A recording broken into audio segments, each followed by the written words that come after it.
आप बोल रहे हो कबूतर को लिख दिया वेरी गुड शाबाश।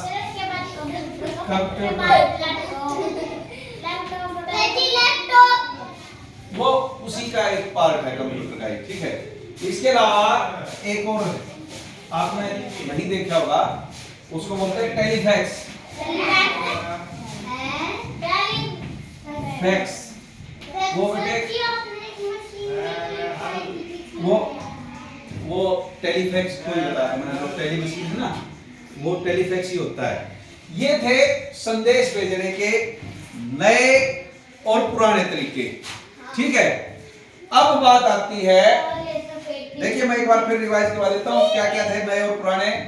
दुए का संकेत, ढोल बजाकर, घंटी बजाकर, कबूतर, संदेश वाहक, चिट्ठी, अखबार, पत्रिकाएं, radio, television, telephone, mobile, computer, telefax, ठीक है।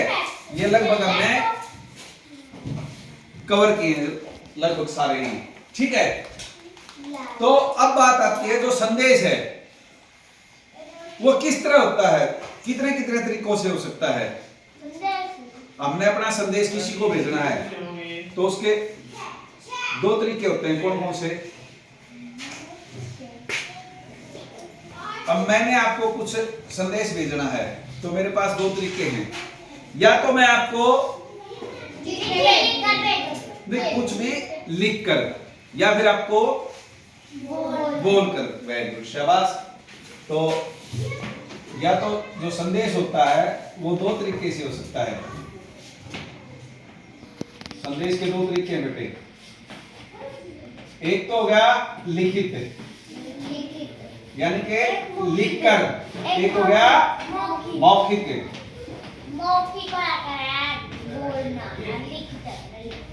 हो गया। अब एक और बात आती है इसमें, लिखित और मौखिक हो गए संदेश। जो संदेश होता है वो किसी एक आदमी के लिए होता है या बहुत सारों के लिए भी होता है। एक आदमी के लिए नहीं होता। तो मेरे को अगर सिर्फ आपके पास ही संदेश भेजना है या प्राचार्य महोदय के पास भेजना है, प्राचार्य महोदय को सिर्फ मेरे पास भेजना है अपने प्रिंसिपल को, तो सिर्फ अगर मेरे पास भेजते हैं, कोई स्पेशल बात सिर्फ मुझे बतानी है, तो वो होता है व्यक्तिगत संदेश। क्या होता है?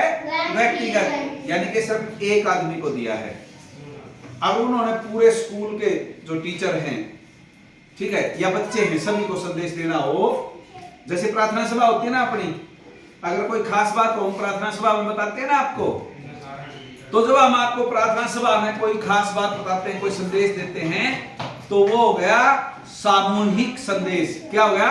सामूहिक, क्योंकि आप वहां पे किस में बैठे हो? के समूह में बैठे हो। किस में बैठे हो? समूह में।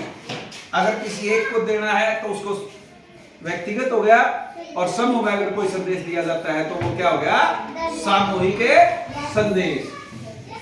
तो संदेश के दो तरीके बताए मैंने आपको, एक हो गया व्यक्तिगत, बात नहीं भाई बीच में, दूसरा हो गया सामूहिक।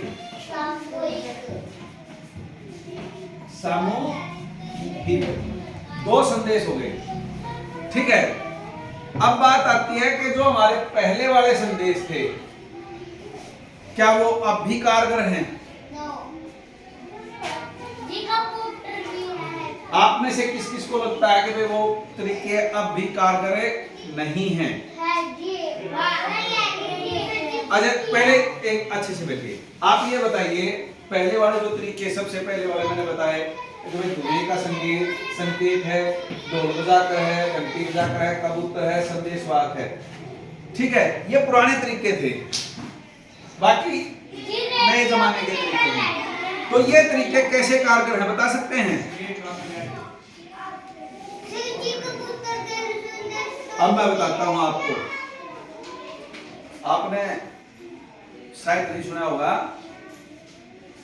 2 साल पहले, 2 या 3 साल पहले एक प्लेन उड़ रहा था, कहीं से उड़ा, उसको कहीं जाना था, ठीक है, और वो रास्ते में क्रैश हो गया, ठीक है, गिर गया, और उसमें 4 बच्चे थे। कितने थे? 4 बच्चे थे और उनके मम्मी पापा थे, ठीक है। बेटे नाम अभी मेरे को याद नहीं, मैं आपको देख के बता दूंगा। तो वो जो संदेश मैं बता रहा हूं ना आपको, पुराने अब भी कारगर हैं। वो कहानी मैं आपको इसलिए बता रहा हूं, वो संदेश इसलिए कारगर। वो प्लेन क्रैश हो गया, उनके मम्मी पापा की डेथ हो गई वहां पे। अब उनमें जो सबसे बड़ी बच्ची थी वो 11 साल की थी, और एक छोटा बच्चा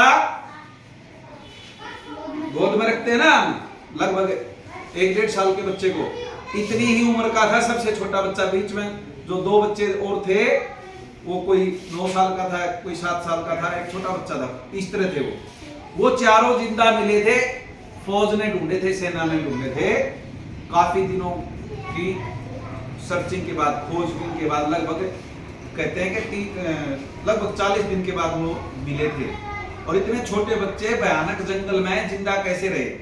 तो वो संदेश नहीं भेज पाए, लेकिन ये तरीके अब भी कारगर है। अगर उनके पास कोई ऐसा तरीका होता, आग जलाने का कोई यंत्र होता, तो वो आग जलाकर धुएं का संकेत दे सकते थे, रूट ढूंढने